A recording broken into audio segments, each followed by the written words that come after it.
the pain that guys go through is insane because it's the biggest mind fuck of it all.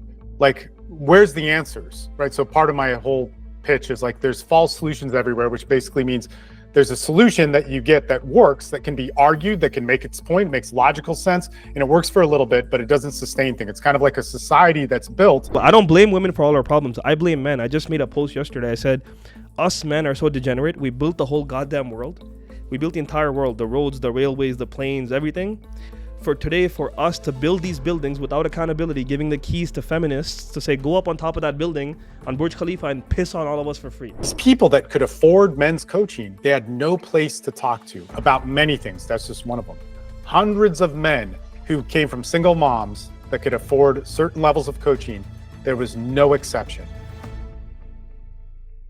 My name's Steve Mayeda. I've been a men's coach for a very long time, since 2006. I've worked with men in so many different areas that have to do with divorce, custody, but also PTSD, war, sexual issues, lots of abuse, addicts. Like a lot of my life has really been in a deep service for that.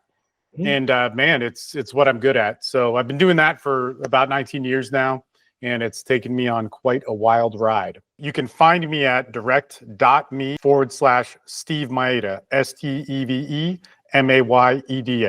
Welcome to another episode of the Punches and Prayers podcast. Today, I have a special guest on my podcast. It's a person I look up to. He's one of the reasons and inspirations why I started this podcast and this journey to help men go through divorce, separation, custody battles, family court. I basically came across his content when I was going through my stuff during a Fresh and Fit episode, and he was on there with Myron Gaines talking about what happens to men, and it almost felt like he's talking about my story. He told me his story. He if you guys want, go check that episode out. He talks about his story in detail and talks about the stuff he does. It really inspired me, and back then I didn't think of anything on coming on YouTube, but I knew deep down I'm like, this is my calling. And he's one of the few people, I would say the top 3 people that inspired me to do this. Just by watching their content. He didn't even know that I was an inspiration, like I was inspired by him. I reached out to him, and we have the honor of having him today. We're going to talk about, family court, becoming the best possible version of men in today's day and age. What's it like there to get married? Different stuff about custody, battles, stuff that he's helped and people all across the world, because he has a network all across the world with men that battle through this. So without further ado, I had the extreme privilege of having Steve Mayeda. Welcome to the show. Hey, thanks for having me, man. Good to be here. And dude, your stuff is good. Thank you for doing your work. More people should be doing it. And people should recognize you for that. It's a big step. It's hard work. Yeah, I mean, it's hard, and it's also, you have to have liver to digest some of these stories. I'm pretty numb to them now. You know what I mean? Like the stuff that we hear, if you would have told me before this, if I heard this, I would not even believe that this happens. And the thing is, before I even started this, I took your advice, by the way, just to let you know, when you talked about on Fresh and Fit to sit on court for 1 year or so. Oh, good. I used to sit on family court and see the decisions that are made. And all I got to say, in long story short, is none of them make sense. The justice system is so, it's all over the place, right? The same case could be tried 5 different judges, and 5 different judges will give 5 different results, right? Yeah. And a lot of men, the biggest thing I think that I can relate to is men essentially in their fight of the battle, like you said, because of their goodness, they feel defeated and they feel like they couldn't do enough because their hands are tied. And that's something that it's hard to cope with. And what do you have to say about what's going on today in family court, Steve? Well, there's so many levels to all of this, because there's at the point of a breakup or a disruption, or at the point of conflict with custody. That's a huge struggle for men alone. And then you walk into family court. And in family court, you expect that things are just going to work out. I was talking with somebody about this the other day, is that when oftentimes you might hear different socioeconomic groups, different ethnic groups and so on, talk about the oppression that they have just existing in whatever country they live in, whether that's Canada, the US, Australia. And, law enforcement is harder on them. There's racism that they have. And then there's the certain people that just don't have that sort of racism or resistance. like, you know, you just expect the law to work. Mhm. When you walk into family court as a man, you get schooled. Mhm. And part of that is that the system is completely broken and screwed up. And what's crazy is like guys from Canada hit me up and they're like, you know, well, you're in the US. Man, I don't want to say it's the same because there's nuances and differences that can make your case just totally fall apart. Mhm. But the elements of, man, England, Ireland, Canada, Australia, New Zealand, they're very similar, and how you need to fight it is also very similar. But man, you walk in, you think I'm a good dad, I'm going to make my case, she's a liar, or whatever the situation is, right? Mhm. And they're just going to be, it's cool. In my first experience, like, Yeah, tell the audience your story. I want to know your story. For the audience that haven't heard your story, I want to hear your story. How'd you get into all this? Because I've heard it, but for our viewers, I want them to know who you actually are. yeah, no, so I was completely naive, right? Completely naive. And so the first time I went into the Attorney General's, that's where they determine child support in the state of Texas when I was there. I had no idea what to expect. It was like, well, I'll show up and they'll tell me, and just aloof. Like, and this is now what I preach to guys. This is your fault. If you didn't do your due diligence, you have to learn it. Okay. So we're trying to warn you that, like, don't do these things, and there's ways around it. Totally unprepared. And I got hit with the maximum child support in the state of Texas. This is like the most ridiculous thing. I did my own paperwork. The mother of my kids was like screaming and going crazy. I thought that that's what made the Attorney General or the officer in the Attorney General decide what they decided. And I'm sure it influenced them. But because I thought that was the main argument, I argue back and whatever. And I immediately look bad and they don't. So that happens, and that's bias. But had I known the right things to do, I could have avoided all of that. Get hit with the highest. So at Texas, it caps for child support. And this was like 20 years ago or so. So it caps. And so, like, Jerry Jones is the owner of the Cowboys and the football team. I'd be paying the same amount of child support as him if he were paying it. So it's like, that's what I'm stuck at. Get backed up totally, like, it's all chaotic. And then we went to court, which you could not reverse that. Like, so there's certain states and counties that have different rules. So it's very, very difficult to get your child support changed in Texas. Like, every 3 years you have to do it. And then it may be a little bit different now, like it's always changing, but that's how it's been for a long time. So I go to court and the same thing happens. She starts yelling and saying that I'm like a misogynist and that I've done all these sexual assaults and trafficking and whatever. And I'm like, what the hell are you saying? At a certain point, I talk back, lose my cool, and then the case stops. And then I'm a danger, right? Because I'm yelling, but she can yell all she wants. Now, in my mind, I walk away from that and I go, the judge believed her and didn't believe me. And one of the things that I try and tell guys now is like, look, this is how it is. It's unfair, but you have to learn what to say and not get sucked into this. And if you can learn what to say, then you have a chance. I'm not going to say you're going to get a slam dunk, but you have a chance and you can do quite well. So false accusations over and over again. CPS, which is, what we have here. There's DCFS or different child services. Right. In different countries, they're a little bit different. They get involved. The cases get dropped. And what happens is this is like 2006 to 2012. And in 2000, maybe 10, there was a case that did get investigated, and it was on sexual abuse. And it was like, what the hell? And like, my kids are saying stuff, and I'm trying to record things and whatever. And that's another thing too. In Texas, you can record, but there's single party recording in Texas, but also recording a minor, and evidence that a minor puts forth needs to be like forensically diagnosed. But there's all these different permissions that could get all of your evidence thrown out of court. Anyway, that case gets dropped. It's unfounded. CPS drops it. And these things keep repeating over and over again, right? This would be a pattern. It's a really obvious pattern, right? And their whole family is doing it, and they've done it to other people. Like, I mean, it's a pretty obvious pattern. So in 2012, I get a violence charge. Now, I've been a martial artist for a long time, and it was so weird. Like in these times, in like 2012, 2008, if you're training like some sort of MMA type thing, it had a different viewpoint. It had a negative connotation. Yeah, it was a wild thing. It was still not a. It was basically UFC was looked. The broadcasters didn't want to even broadcast UFC. Dana White talks about it a lot in many times that a lot of the major networks didn't want to broadcast it for that reason, right? Because it was looked at like an animalistic sport, like you're a ruthless monster. Yeah. And so I get this. I get charged, right? And which is the first time. So CPS and now the criminal courts are involved.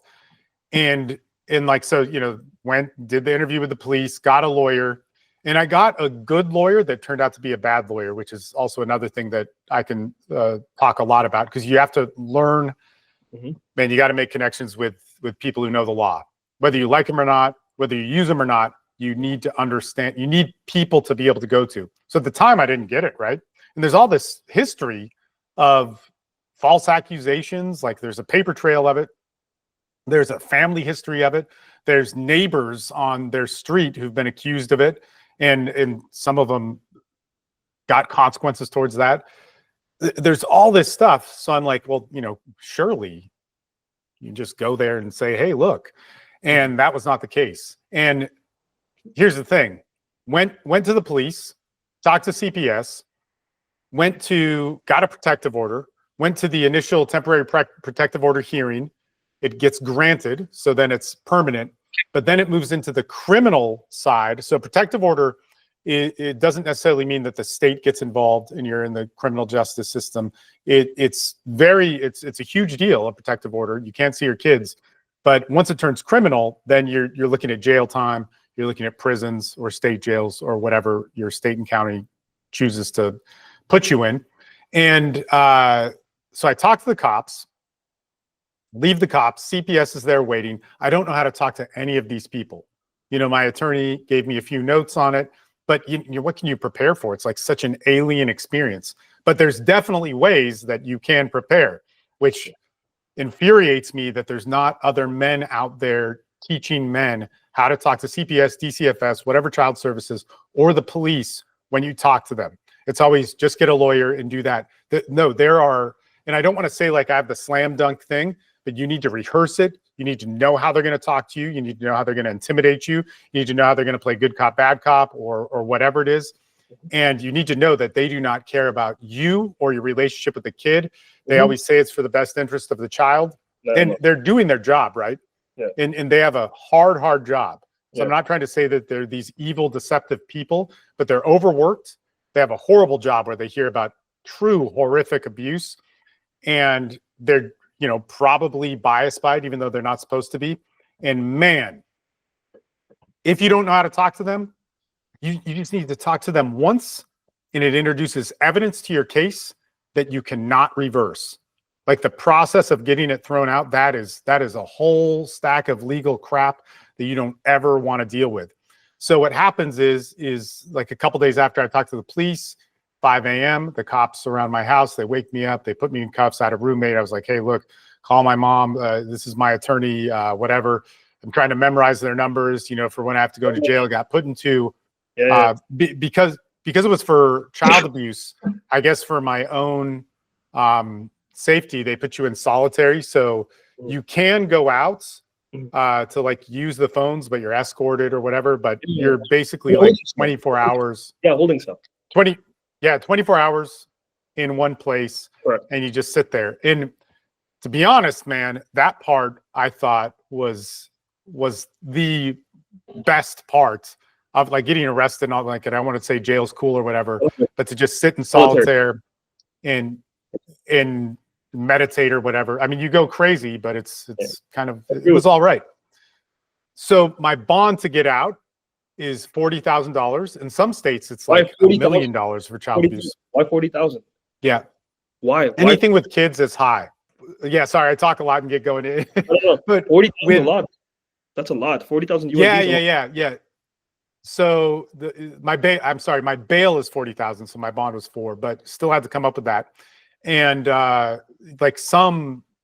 it may be more now for different child abuse sort of things. It's crazy. At this point, the mother of my kids gets a hold of the press, everybody she can. I'm like coaching men at the time, gets a list of some of my clients and does all the stuff like to make a big deal. And like, I don't understand why this isn't seen as part of like this weird disease that we have in our culture that so many women have. Like if they're publicly making it a big deal and making themselves a star, I mean, they don't think that. They think they're fighting the cause. Like people who have real abuse and trauma and pain don't obsess on this level in this way. And nobody puts that, like nobody does the psychological research work to make whatever points to have that get into the courts. So police and law enforcement, CPS, social workers, DCFS, whoever, the really important people in cases see this because you can see it. Just them as caseworkers, they can see it. But somehow in the cloud or mist of whatever crappy propaganda that's out there towards men, they overlook it. And I mean, it is ridiculous. Like I think comparing pain is useless, but comparing to distinguish is really important. But if we had a woman who is abused and it's like, well, you deserved it because whatever, like this is a horrible thing to say. Like our society agrees that this causes huge amount of damage, right?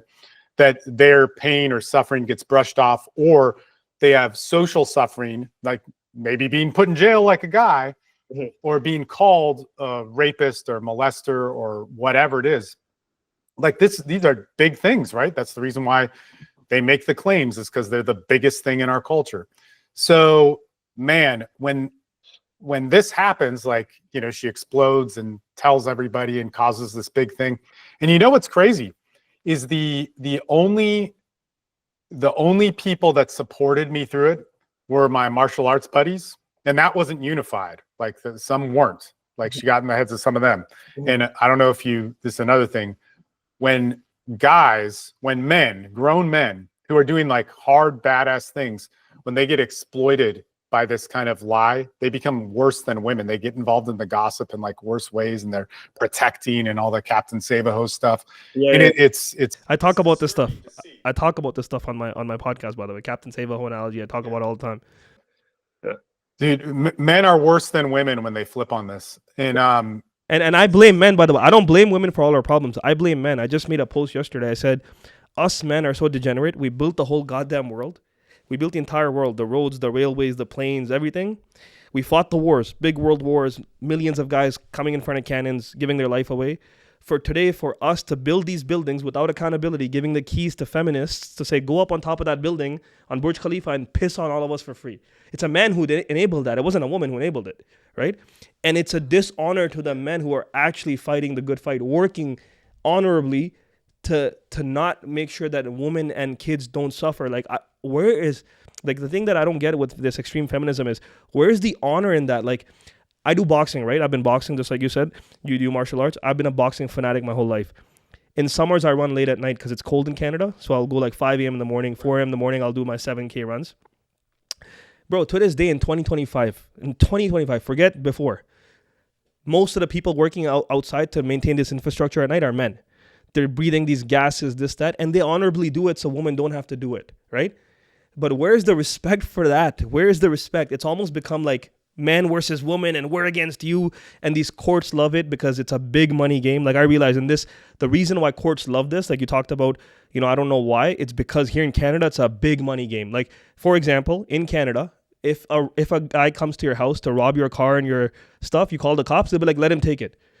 But if a woman picks up a phone, or if a guy picks up a phone even and says, I'm scared for my life, bro, there'll be 4 cruisers outside your house taking you away, giving you a charge. It's a mandatory charge. And then lawyers get paid in between, the judges get paid. But I've seen enough over this past 2 years to tell you that the intention is not justice. I can tell you this right now. I can tell you this very confidently. Like, there is no justice in it. And one of the most important things you said is real victims get ignored versus the fake ones. Real victims don't come out with this animosity. They just want fair justice. They don't go out guns blazing to try to screw somebody over. Whereas the ones that are falsely accusing, they're the ones who create these, manufacture the breaches on the husbands, manufacture this so that this way there's multiple counts of charges. And this way in the court, the guy looks like a guy who doesn't listen to the judge or whatever, because it's impossible already that third party picking up. You know what I'm talking about? It's a whole system that enables them to go ahead and go attack a guy who's baseless. And that's my fight, is for those guys to say, hey man, chill. It's okay. You might not see your kids for a year or so, but it's better to be safe and fight the system as it is than to fall for the system, because the whole point of a system is for you to get those supervised visits, and then somehow they measure a distance you were near, not near. Like it's a bizarre rule, and then the guy gets screwed over that way, right? And I can tell you, I've sat in these courts enough to tell you that they were real victims, and if it was with a powerful guy, he got away with not even doing a single thing, right? I just saw a case yesterday here in a court here where I'll just tell you the brief version of it. A man, basically 74-year-old man, in a city, basically took a girl in for rent, and then he started having an intimate relationship with her. And then he was caught on recording saying crazy things like, I want death to all Muslims, I want to kill you, I want to halal butcher you. And the Crown wasn't even asking for jail time for this guy because he's a powerful guy, he had money and this, that. They gave him a slap on the wrist, gave him a year probation. Can you imagine? Like, the whole court was shocked. Like, the recording was played, pure evidence. And he wasn't even sorry for it. When it came for his time to come to the stand, all he says is, I have Muslim friends, my doctors are Muslim, and I just don't like this country. I want to leave this country because there's too many of them in here. He said something like that. And he got a slap on the wrist, where that's a real victim. Like, she was uttered threats at, there was a part where she was praying, and he did something to her while she was praying even. And in the Crown, everybody's looking, and the Crown's not even asking for jail for this guy. They're just saying, yeah, let's get him probation. So he takes an easy thing like that, whereas there's guys that get a petty, harassment charge or this, that. There's no violence. It's some kind of thing where they said he stalked her, or overly texted her, or whatever. And that guy goes and ends up doing 3 months or so, right? So, like, I can tell you, like, the justice system in this game, it's a money game. It's a big money game. And that's why they love it so much. They love it's the easiest conviction thing for domestics to do. Like, I have friends that are police officers, and we talk off camera. There's guys in my group, and I even tell them straight to their face, I'm like, you know that if domestics didn't exist, there won't be enough police officers. They won't need that many police officers. They're like, yeah, that's 95% of our work. Man,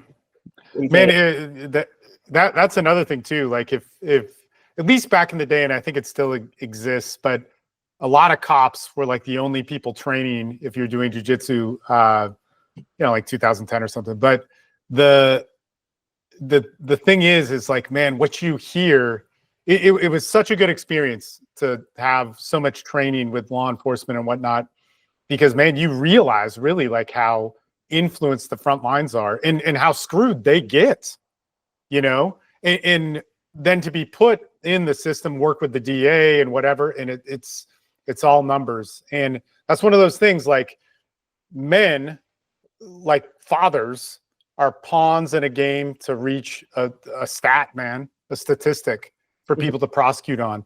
And it's so screwed up, man. Like, you're look, if you enter into this and you're a dad, you're a father, you might get divorced, or you're separated and there's some issues, learn as much as you can. And this is the thing that people don't do. They don't go to the courts. You've got to watch.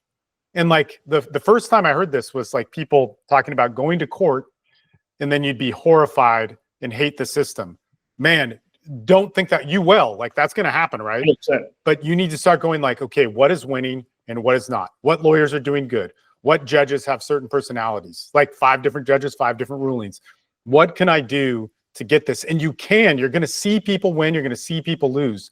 And it's easier than you think. It'll be enormously confusing at first.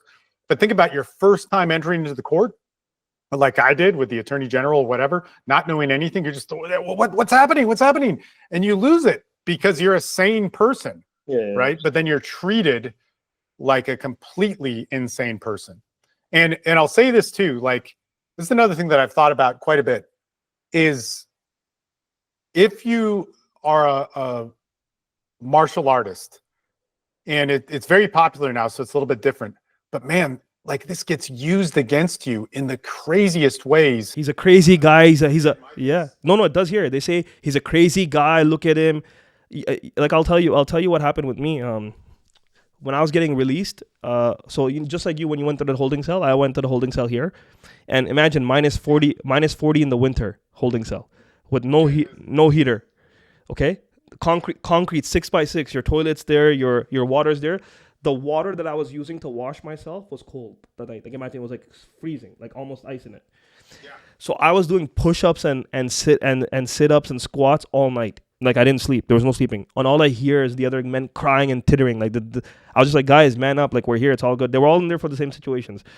There was a police officer there that night too, by the way. There's a cop that he was even there. And a lot of cops, by the way, have been through this too, because divorce is high in them. They end up getting processed the same way. Anyways, so long story short, when I was getting released and stuff, right, I had veins popping all over my body, bro.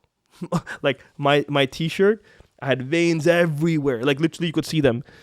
And the Crown at that time, like the way they were portraying me is I'm like some like crazy monster. They're like, look at him, he's popping his veins.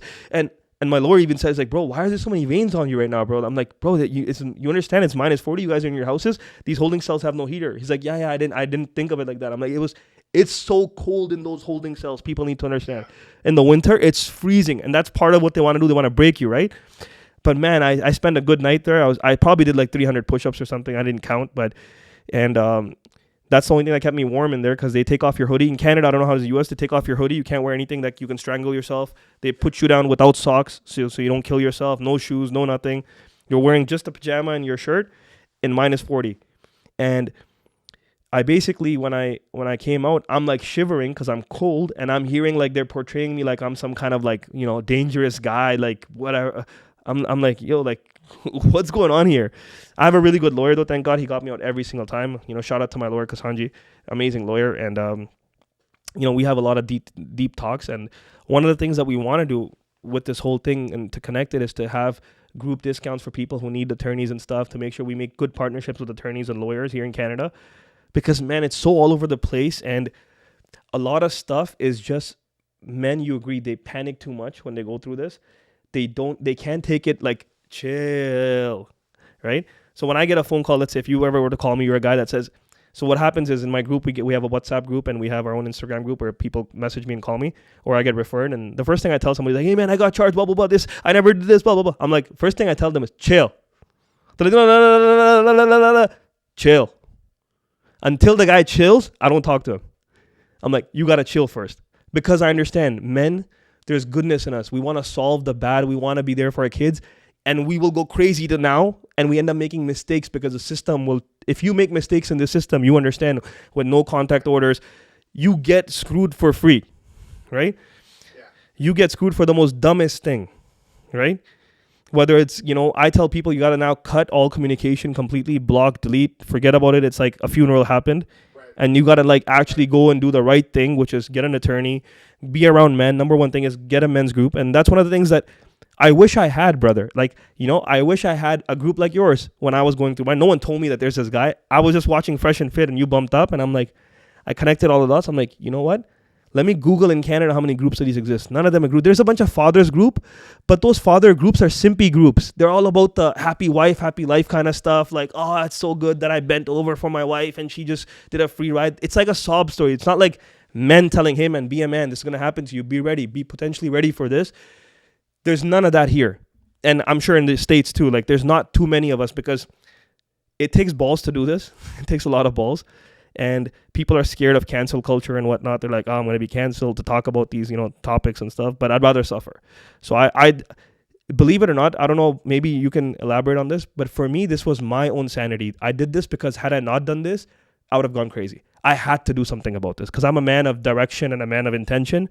And I was like, you know what? I'm going to take this upon me. When I was in the jail the second time for the breaches, I made a promise to God in that holding cell to say, hey, God, till I'm alive, I'm going to be doing this. Till I'm alive, on top of all my other businesses I do, this is going to be my full-time gig as well to help men.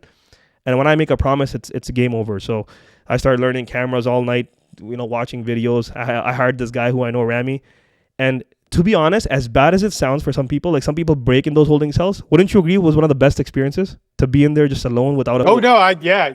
Look, I'm not trying to say jail is cool or good, and there's really because like I work with guys who are in jail, and it's horrible in all the ways that we're saying. But there's a moment that is, at least for me, that was so spiritual, and I should review it because I recorded a podcast actually like a couple days afterwards, and I talk about it, and it was insane because for me in isolation, all I could do was meditate and go in these crazy realms. And like at the time, I wasn't really experienced with this. This wasn't like a thing that I thought about. But when you're in that isolation for days and no contact except for an hour, it's you go somewhere, you know. Yes, 100%. I came out. I remember talking to some people and just going like, no, man, like this is crazy. And I think, and you know, it's like you're thinking of all this stuff like way out on the outside of purpose and you know who you are, whatever, and not looking at the total horror of the case that you're about to walk into. But yeah, no, it was there were parts of it that I truly loved. No, I loved every bit of it, to be honest with you. When I went the second time, which is when I got custody, first time they never put me in jail, they just released me. And then the second time when they put me in, when I was in that -40, I come out and my brother comes to pick me up and he drops me home. He's like, what are you going to do? I'm like, I'm going to go straight to work. They're like, what do you mean? You didn't sleep all night. You did push-ups. I'm like, bro, this is a man. I can't let this defeat me. That's the first thing. Because most men are sobbing forever. So I just went straight to work. I'm like, it's just another day. I'm released. I go to my customers and they're like, you know, these Nigerian customers like, how was your day, man? You know, and I'm like, amazing. They don't even know. They're like, and I end up selling 2 basements that same day. I end up selling 2 basements because I was so calm and I was so in a very weird spiritual state where a lot of scripture from, you know, if you want to study, I don't know if you're a religious man, but scripture made so much more sense inside there than it did in the outside. That it's like, you know, it's like, okay, now I understand why God has this wisdom and why the book said this and why the prophet said this. And I was, you know, you become an enlightened man. I always tell people let me make another statement. I don't know if this is even appropriate. I don't think you truly become a man until you go through divorce. What would you say about that? I don't think you truly become. There's many ways in our modern culture. Definitely, like this is actually an interesting thing. I was coaching this guy in like 2008 or 9, and he said what every guy needs is a good divorce because it'll change so much about you. He was a really interesting guy. He was a college professor, so super intelligent, and everything he said was so thought through. But the general meaning was like you go through so much hell, and I think, you know, people always talk about rites of passage and how we're missing them in our culture and all these different things. Like we have them, like we have hard times that men are going to be guaranteed in our culture through our society that they're going to have, and you probably don't even think of them.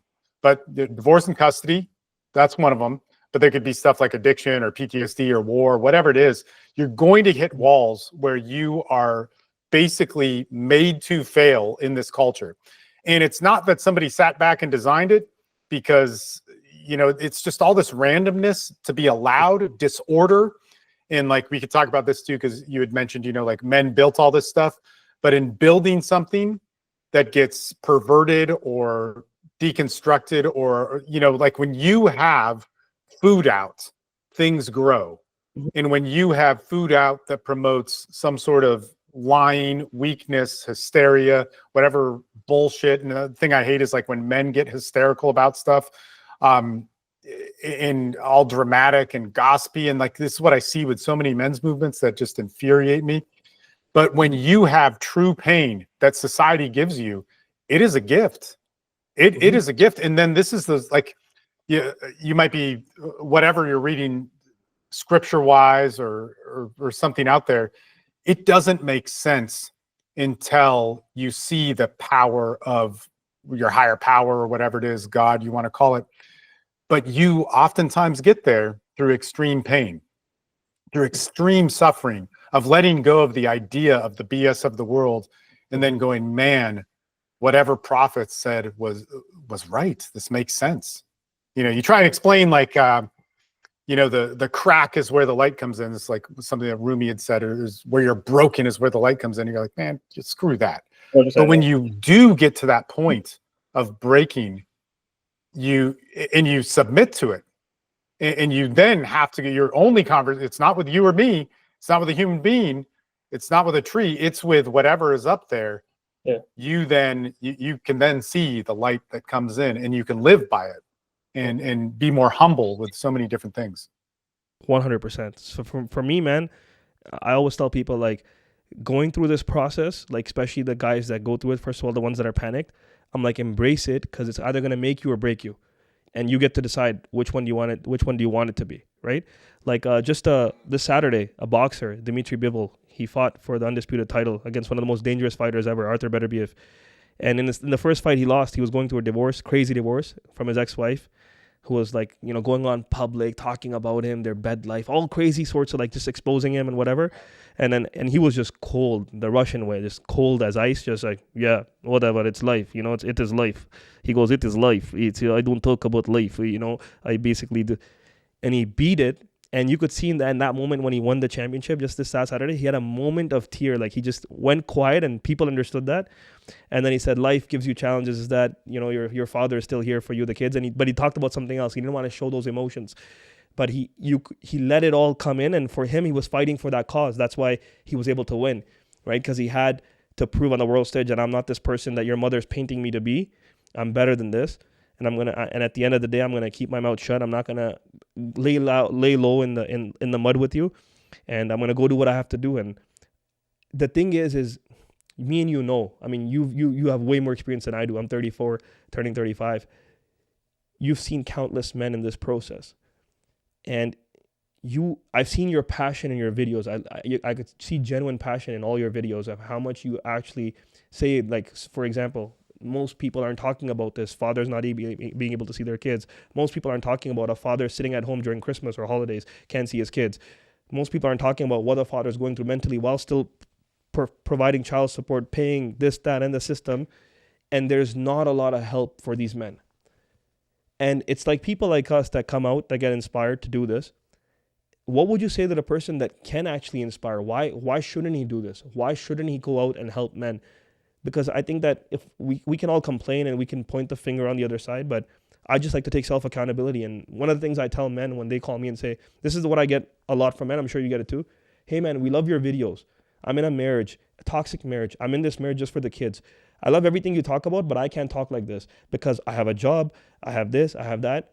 You are our voice. That's what I get. But it pisses me because I don't want to be no messiah or a voice or any of that. I didn't do this for any fame or anything. That's why I never been on social media before. My friends used to always tell me you should go and talk about this stuff because I was always talking about this stuff in 2015, 16, back in the day when I was seeing, you know, the extreme liberalism and that take over North America. And I was always talking about this stuff that this is going to lead to this. And then I saw it leading to this in my own life. And why are we at this state that being just a man, a caring man who believes in good for his family, for his kids and providing, look like devils. Like the words get used as controlling, manipulative. Those are the words that get used in court. You know, you should see some of my court disclosures. The stuff that I heard after paying for everything for, 5-6 years, every single bill, the house. Oh, he was controlling, manipulative. I was just, when I saw that, I was like, what do you even talk? Like, I let you do whatever you want.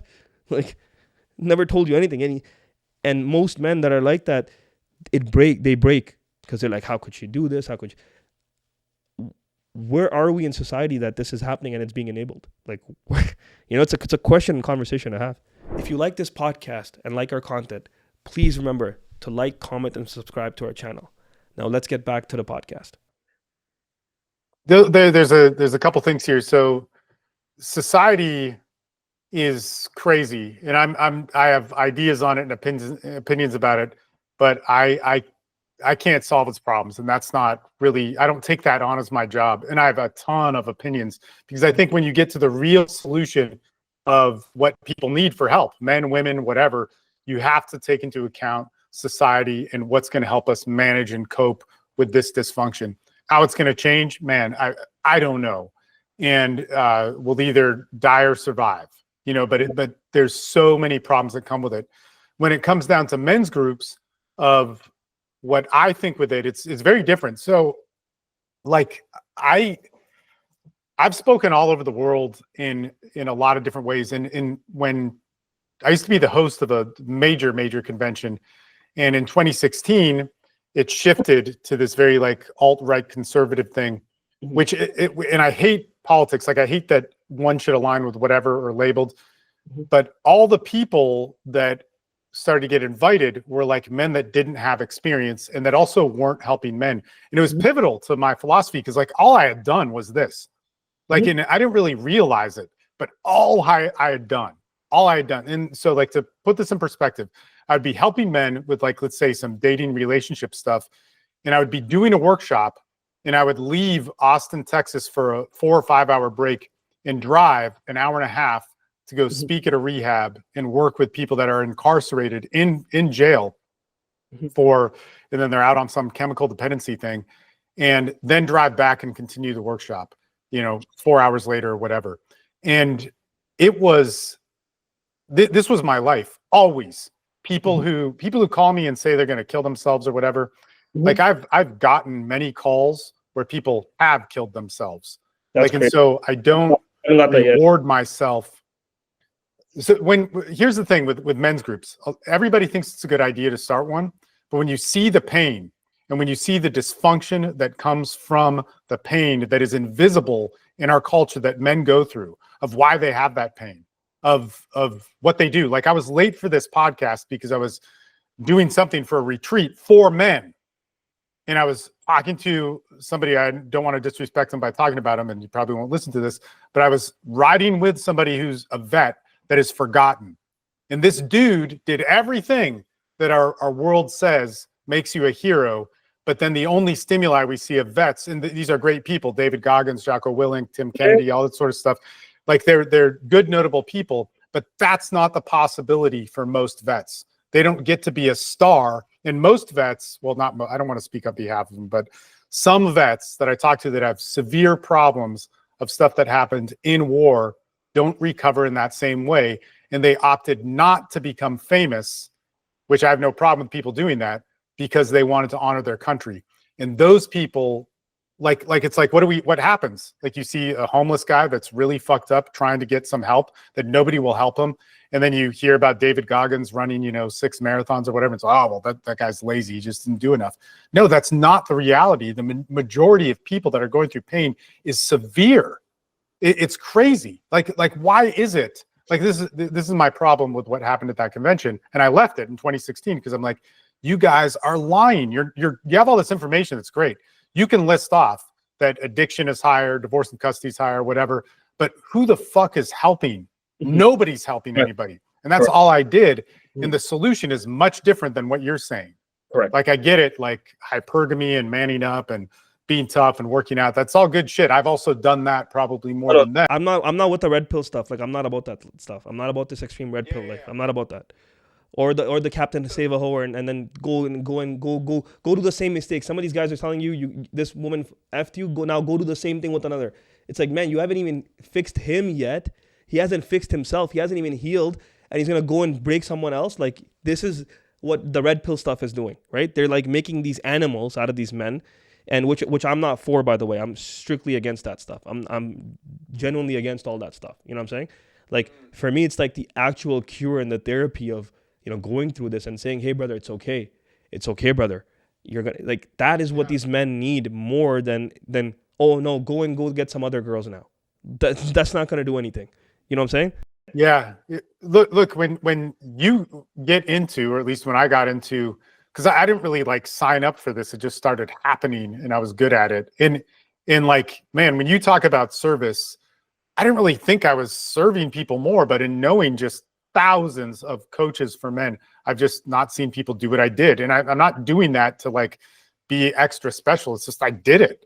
And now I'm realizing like, oh shit, like these other guys weren't. So when this happens, like the pain that guys go through is insane because it's the biggest mind fuck of it all. Like, where's the answers, right? So part of my whole pitch is like, there's false solutions everywhere, which basically means there's a solution that you get that works, that can be argued, that can make its point, makes logical sense, and it works for a little bit, but it doesn't sustain things. It's kind of like a society that's built that creates all these holes in it where men end up in jail and women can have serious psychological problems and have no responsibility for it and have a man suffer for it. It's like this is a broken solution. This is a solution that didn't fully work. So if we want wisdom and we want virtue, if we want what's truly great about humanity, not just men and women, is we move to something higher where the, like, nature doesn't care about that. Maybe the universe cares about that. we have the ability to do that, and we have to be truly good to do that.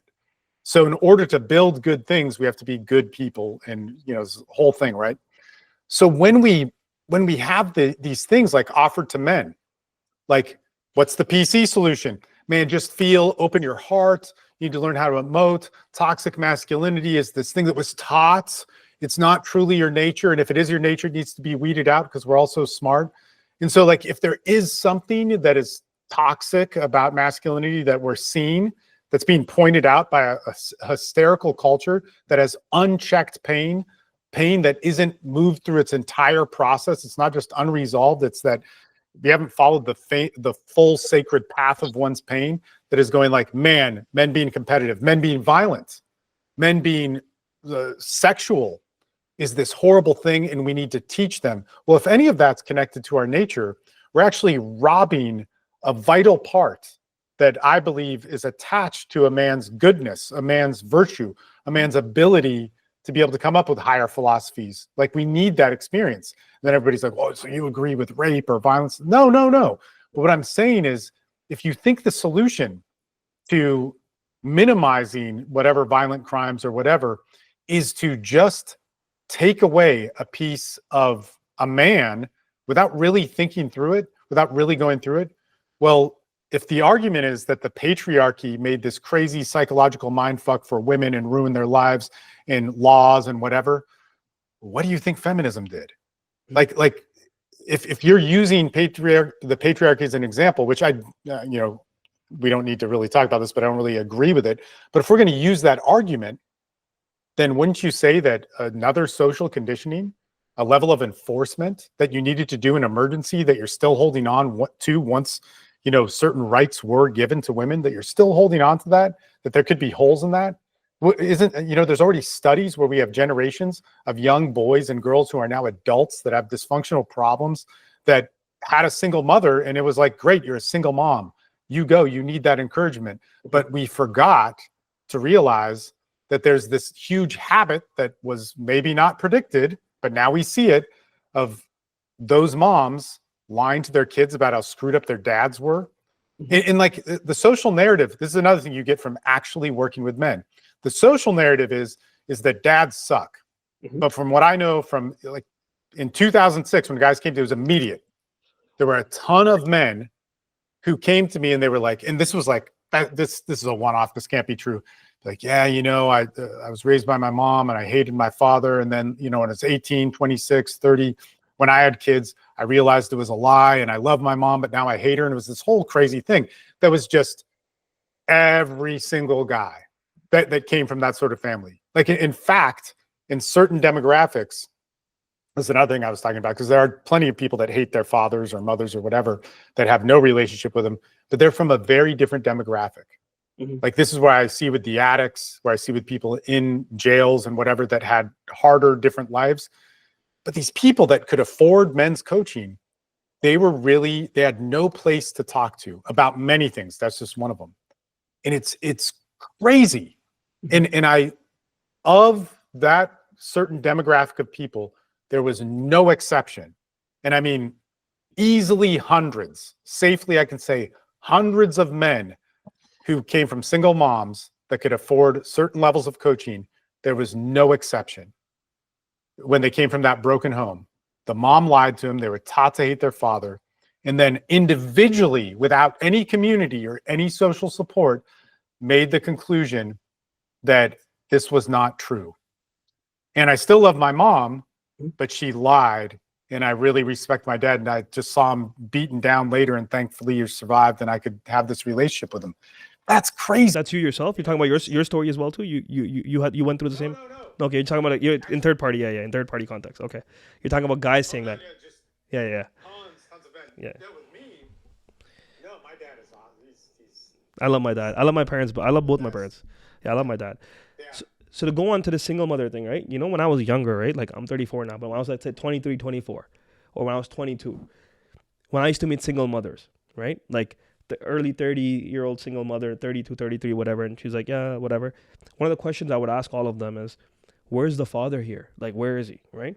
And all of them had like a textbook answer. Oh, he's a deadbeat. He doesn't want to be involved, this, that. And I used to think, as a young person, how could this father ignore this? I used to think this is where I am today is a combination of a lot of things that happened that I saw, because I've been on my own since 17. So I'd be like, okay, maybe there are deadbeats. I used to believe their story. And they'd be like, he's a horrible person, this, that. I used to ask him, does he support you? He's like, yeah, he has to. There's this. But I never understood the game. Now, after dealing with hundreds of men, there's probably 600 men that I've dealt with now. I'm like, oh, so that's what it was. And I felt so guilty. I was listening to these women. I was with them. I'm like, and some guy was crying somewhere else because he couldn't see his children.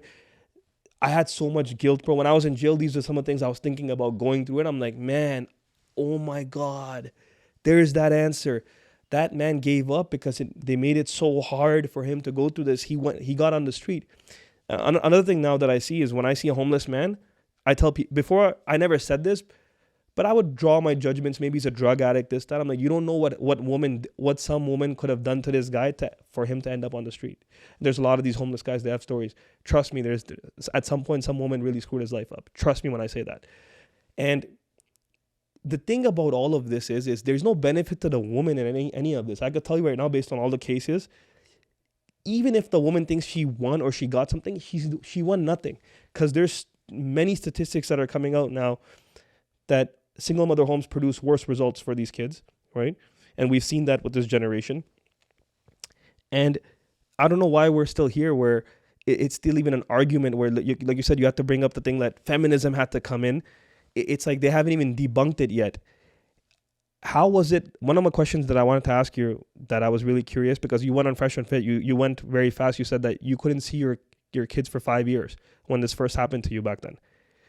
Oh, yeah. So my question to you is, how did you stay mentally sane?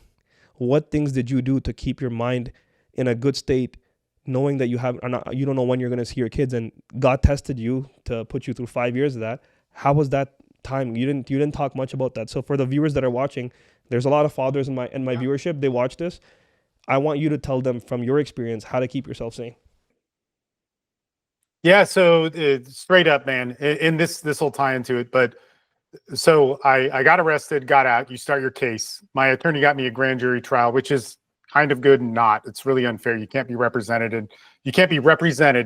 You go in alone, and then the prosecutor basically grills you, and then there's 12 upstanding members of society that whatever, and you get very little time.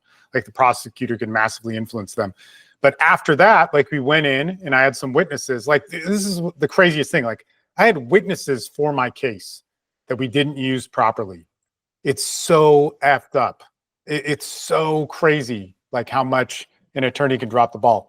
So anyway, go there, and then I go. The convention that I was working at just so happened to be in Austin, Texas that year in 2012.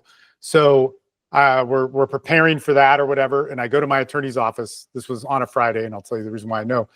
And he calls me up, and I go, okay, good. And he's like, well, you got to stop by. That's always a bad sign. Didn't know it, so I go there, and he said, hey, the grand jury, like 20 minutes later, basically voted to, uphold the ruling and the indictment, and we got to go to trial or whatever.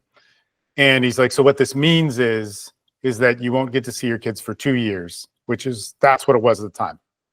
Later on, when the actual plea happened, because I didn't go to trial, that was a year after this, it got extended to 4 more years. But so I left there, and it was like I had never cried like that in my life, right? And so, and this is an interesting thing, because I've heard you brought it up, and I think we sync up on this. I don't care if guys cry, like it's fine. But are you being a sacred man? Are you holding on to this pain when a father or whatever, a man breaks for whatever reason? If you kill somebody, if you watch somebody die, if you almost get killed, whatever it is, maybe your feelings get hurt, but it hits so deep, man, that is precious. And I will stand with any man who has done that, because it's something that is a gift that you get to be next to a man that has that. When we reside in it and we believe the lie that continues of what other people are saying about us, that thing, when you're broken, like I walked out of there and I walked under a bridge and I'm like leaking. I couldn't exist. I couldn't breathe, but I was still alive. I was dead to this world, but God or whatever made me still live.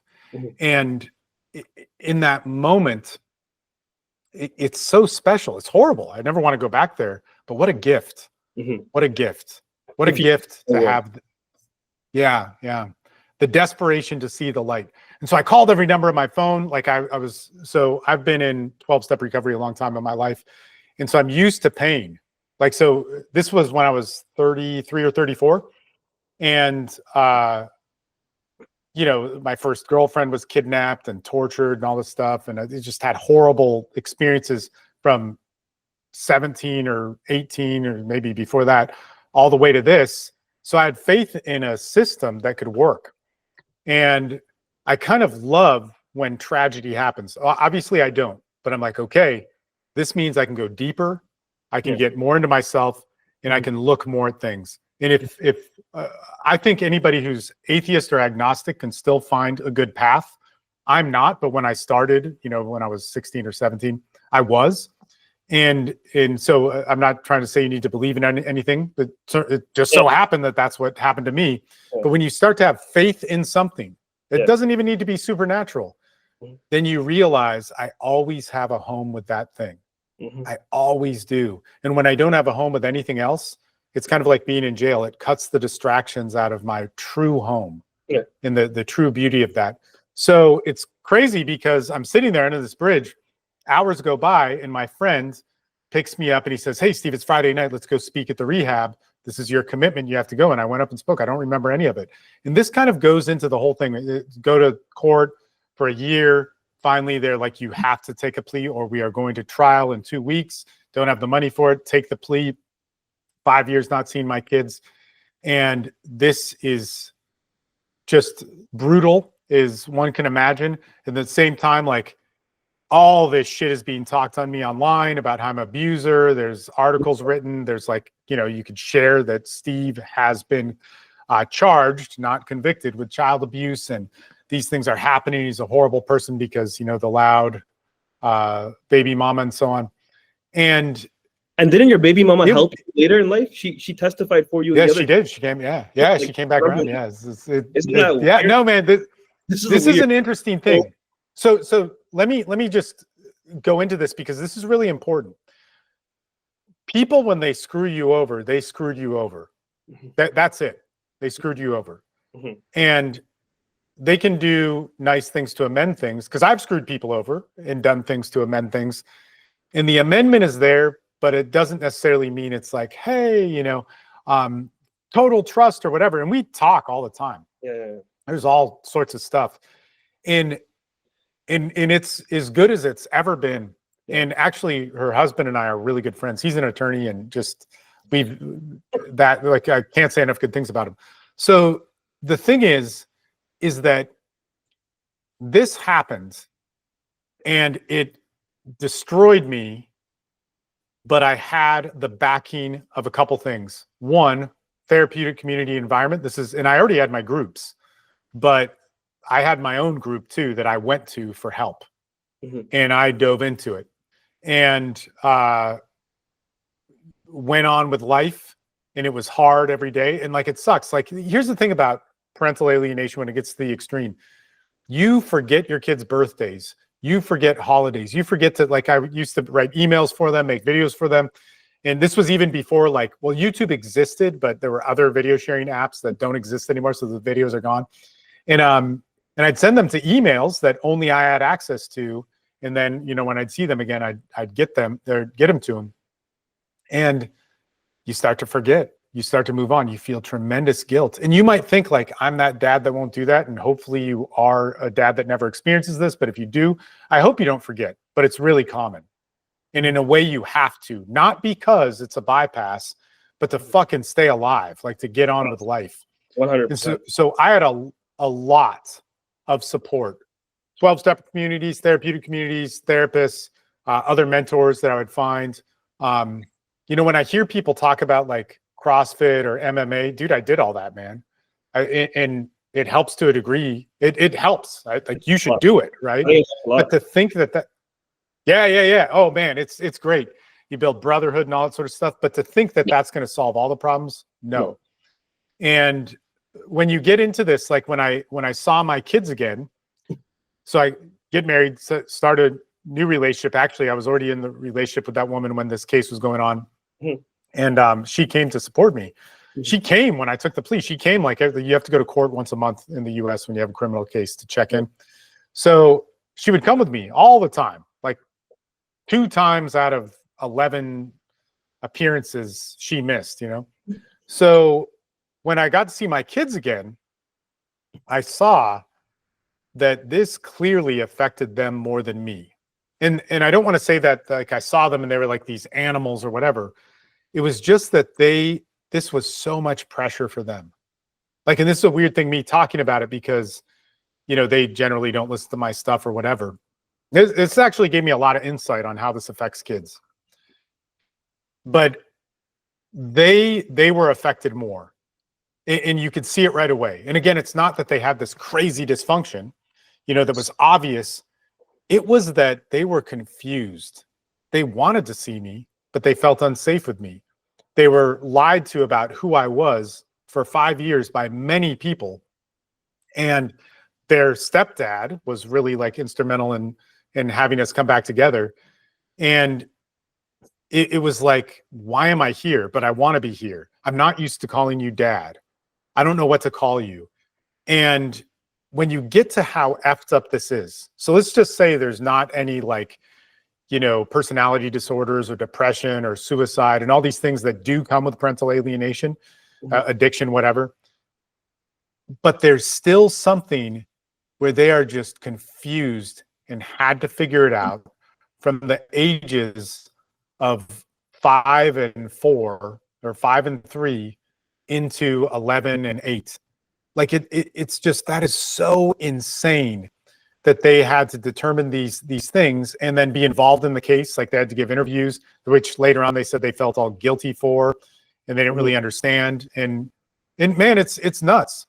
And so when I saw how much pain it caused them, I'm like, that's when I got one of these big insights of like, man, I'm sorry to have failed you as a dad, to have not known what to do in court, even though I didn't have any, how could I have known? Where were the resources? There were none. There were none. When you looked at men's rights back then, this was just fat dudes that had man boobs complaining. And I was like, dude, I don't want to be any of that. And if you are that guy, okay, man, but it's just, I couldn't relate with you. Yeah. So like, I'm like, I failed you. Yeah. And then number 2 was, I'm a father and I'll take any fucking pain you give me if it can help you. 100%. And so now what's my commitment? What's my commitment? What's my commitment? And man, there's so many ways, like how do you recover from this as a father? Like I wonder about it. Like I'm a flawed dad. And I think really any honest dad is going to say he's flawed in some ways, but there are flaws that I have where I have failed. I've had tremendous disadvantages. I've had advantages too, but in this is a tremendous disadvantage. And now I know, in seeing other men, they don't recover from it. The fact that I made it out like alive and somewhat functioning is unique. And it was all grace. Like it was all humility and going through it in grace and getting around people going like, dude, I'm going to fucking kill myself, or I'm going to, I can't figure something out. I need help. And people helping me. That at those times I knew how to ask for help. And it may not have been like a dramatic thing. It's like, man, I don't know what to do when I see my kids for the first time. Like, can you help me? Nobody had experience with this, but there were guys that said, dude, I'll help you. I'll support you. And so there was a whole array of things where I asked for help and I did it. And I didn't think this is another thing I hate about coaching men, man.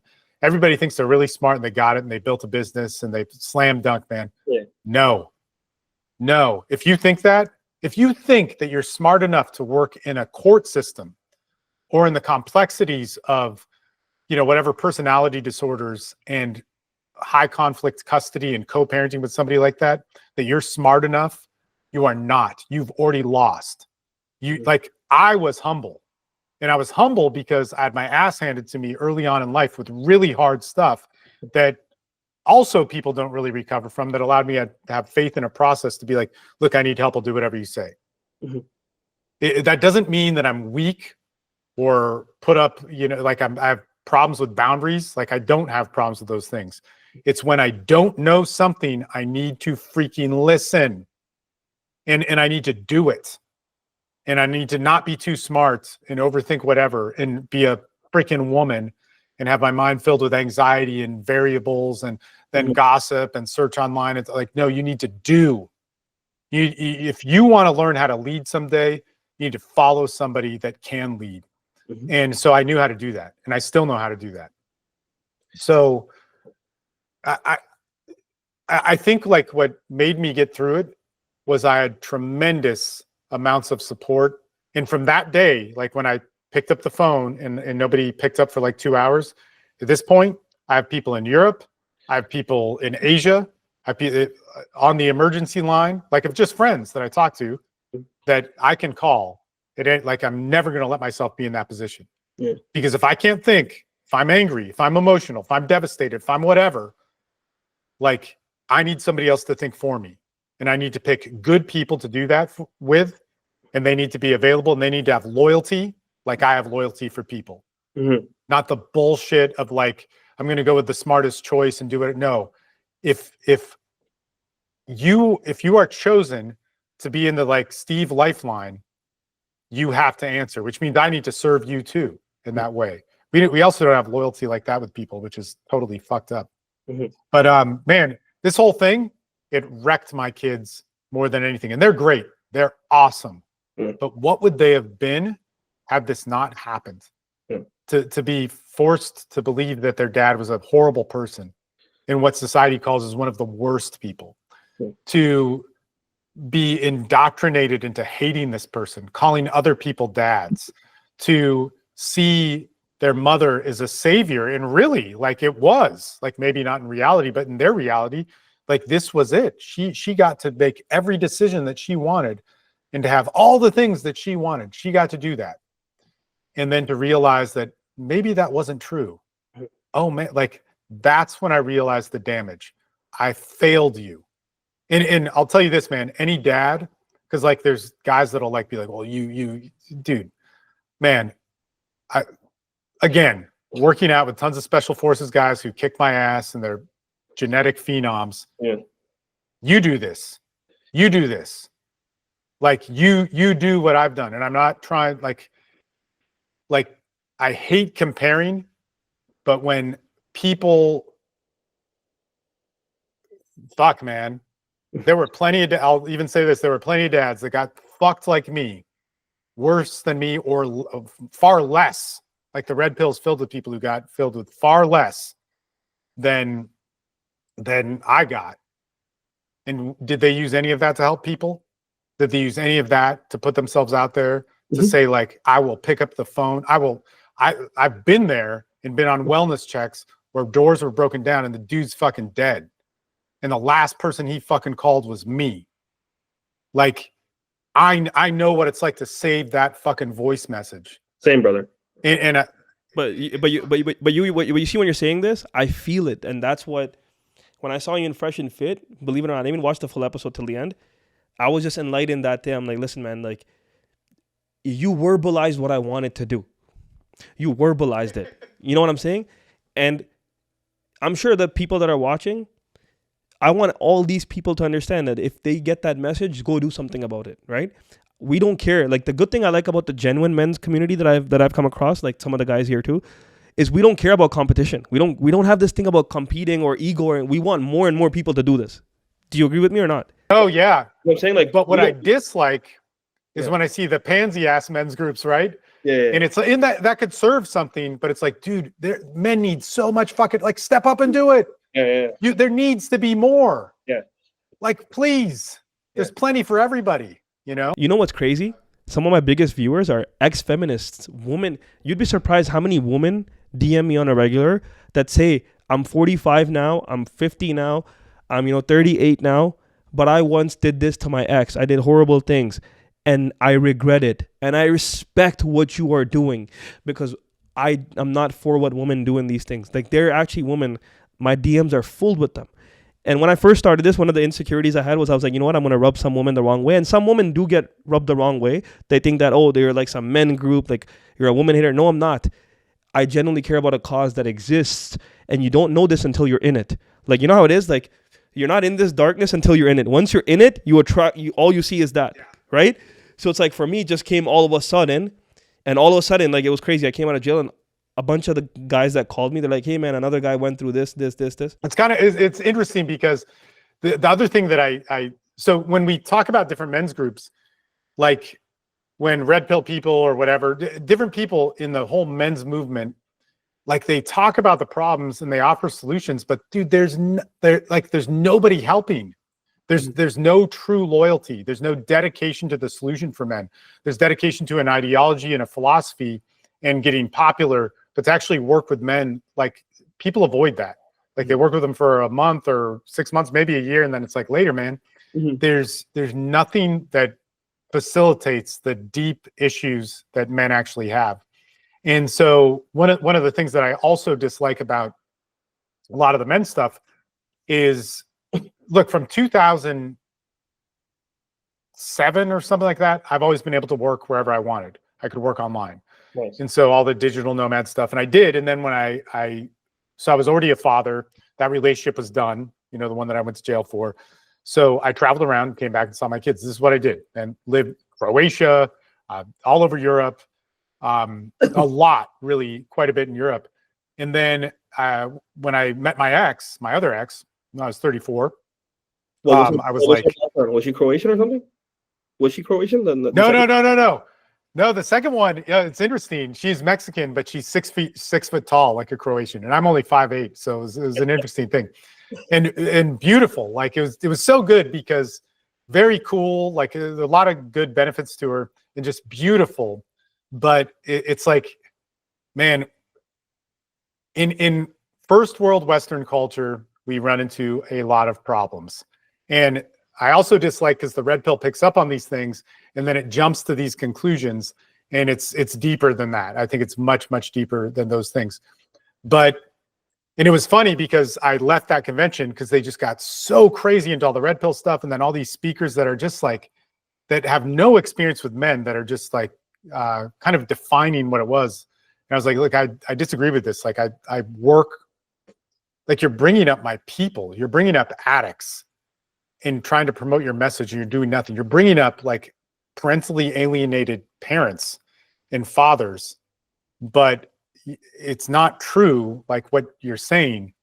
And like every aspect of toxic masculinity I've had, and I've found a benefit to it. I'm not saying that it's all good. It can be bad. Like anything can become toxic. And those things I don't think should be minimized, but we can't jump to a conclusion. But every aspect of male victimhood that the red pill has also stated, I have experienced, and it did not break me. And it taught me very valuable lessons. So it didn't need me to like be hysterical. Like I want to change the courts. Do you see any of those motherfuckers doing it? You seen any of those guys go on to help men with their cases? And I haven't. That's so fucked up, right? And I haven't seen them look towards changing legislature, which is a big deal. But like, if this is your main thing since 2014, and you're just bitching about it on podcasts, like, man, you are not helping men. You're profiting. You're the worst, because you're giving them a false solution. You're giving them false hope, and they're being stabbed in the back by brothers. That's fucked up, you know? So anyway, I don't know. I forget where I was going with all of that, but there was somewhere in there. No, I love your passion, man. I genuinely love your passion, and just, you know, like, keep doing what you're doing, because it means a lot, and I'm sure you're serving a lot of people. What would you say before we end the podcast to men that are looking to get married or have kids, and they're watching this and they see other men go through this? Like, what are some of the tips you would give, you know, a man that's, you know, how do I say it? He's a sexual man. He wants to have sex, or he wants to be with women, or he wants to get married and wants to have kids, and wants to, you know, live his masculine potential, you know. What advice would you give in today's day and age for him? Or is there any, I know there's no one size fits all kind of thing, but what is the type of mental zone he's got to go into this, understanding the consequences that could happen? And I mean, there's statistics on it. It happens way more than not happening. what would you suggest to that young person that's coming up 25, 26, and he's like, I want to get married. I want to go down the marriage roster and deal with all that. And because here's the thing I see, even like one of the things I want to do, and when I go to, like, in our religion, we have like the nikah. Nikah is like our version of the marriage. So basically, like, the nikah is basically our version of the wedding, where you know, where there's witnesses and whatnot. And in these events, they don't really tell the other side to this guy, like, hey, go get a prenup, you know, go make sure your assets are protected, go make sure that your financials, you don't have shared bank accounts. And they don't tell you that. They just say, happy wife, happy life, happy wife, happy life. And it's all about, like, hey, like, you're completing half your religion now, and you're going to be in this fairy tale. If death do you apart, blah, blah, blah. A bunch of, like, even that is phony to begin with. A lot of it is phony, and it's not real. It's not embedded in substance and reality and what really happens. And what men need to understand is, like, when I tell a guy, like, hey, love is only conditional. There's no love. The only love that's unconditional is your mother, and even that's unconditional for so long. Every love that you think is, like, it's nothing. Like, when women send you those text messages like, I love you forever no matter what, or this, that. It's like, what do you tell that guy that's up and coming? Like, how can we tell that guy the stoic or the right answer to, like, understand that this is like fairy tales, and it's not all fairy tales and rainbows, and you have to be a man that understands the situation you can end up in? What would you say is the solution to all that? You get what I'm saying? Like, my question, you understand my question, right? Like, it's all. Sure. Yeah. There's two things that I have to this. This is a great question. And more people need to talk about it, because my answers, the second one is going to be more that you should listen to than the first one. But my answers are influenced by the way I coach and talk to people. They're not for everybody. And the first one is that what I see and how I coach and what I get from clientele is we're guaranteed certain experiences that are going to be terrible in the male experience. And in order to get to the wisdom and the fruits of this time, to whatever is good, we have to go through them. And so you need to make your mistakes. You need to understand that there's all this stuff that these guys are saying, like marriage and what, like, this is ridiculous and be careful about it. But you need to learn. Or the thing that might save that is you get exposure to true hells that men go through. But if you're too young, you're naive with it, and you just say, oh man, I'm not going to get married, I'm going to be too smart for it. And then you cut yourself out of maybe a necessary lesson. So all of our problems we have to go through. You're going to have pain. Stop complaining about it. It's going to be the best thing for you, and it's going to get you to all the great things that man can do, humanity can do, is to build things, make things, virtues, philosophies, things to live by. You can't just read about them. You need experience to truly understand them. Which goes into the second thing, is man creates things that only benefit man. Humanity only served humanity. That means to nature, or perhaps the universe, a freeway has the same value as a fundamental philosophy that can exist throughout time. So because it serves us so much, it's this beautiful, sacred thing that we have. And one thing that I was going to say is that if you continue to work with men, it's good for you, because you have a spiritual belief that you can count on. It's not lazy. It's not like, hey man, I'm Instagram spiritual or whatever. No, it's and I truly think, yes, yeah, somebody needs that if you're going to work with humanity's problems. But from this, your choices to do things that are human-made are sacred. And marriage is great. Swearing your life to somebody is great. Having kids, keeping a home, building a culture, whatever it is, all these things are great. But you're going to be challenged, because especially living in a broken society, and you're going to be challenged. And what makes these things great isn't just you getting married or swearing your life to somebody. It's having the immense challenges of that and going, how can I change fundamentally to deal with this? And the only thing ultimately that you have to serve is, let's say, the oneness in you, the divine in you. Maybe that's God. Maybe that's just an internal thought. But that's the only thing you have to really serve. And when the outside of my life fails at that, I'm failing that great, unique, pure thought within me. I'm failing maybe the divinity, the oneness. I'm failing the God that I serve. And this is where we need to take all of our actions in life. You're 20, man, cool. Man, I was crazy. for maybe still now, but like up till 30 something, I was just insane. Yeah. Like, and so I get it. You run the world. Yeah. But when we build things and make things, they're going to be challenged. Always get back to whatever it is, the God in you, the oneness in you, any of those things, because that's your guide. That's what you're always serving. And when your things that you manufacture fail, you're disgracing this beauty, not out of guilt. I'm not saying that oh man, I'm like, God, sorry. It's that, man, God, I see you or talk to you every day or whatever your situation is. I know you exist. The purity in me, whatever, if it's not God, if you're agnostic or atheist, the nature around me, I'm serving that. And man, you're so beautiful that I just want to serve you. And so what I build is there. Man-made things are great, and they become great, and they move to greatness even through tremendous failures if we can always go back to that. And so I think that that's what I would say to young men. You're guaranteed pain. Put it to the purest thing within you and have that fix it. And if you need help, ask for it. Steve, I appreciate you coming on here, man. I genuinely do. It means the world to me. Where can the audience find you? So your socials, where can they find you if they want to go on your programs? Where can they find your community on Facebook and stuff? If you want to talk about that real quick before we end the podcast. Yeah, no. So you can find me on TikTok at Steve Mayeda. So the little at thing, and then SteveMayeda. Instagram, same thing. YouTube is at Steve Mayeda TV. And the other one, Steve Mayeda, maybe I'll turn that into a channel too.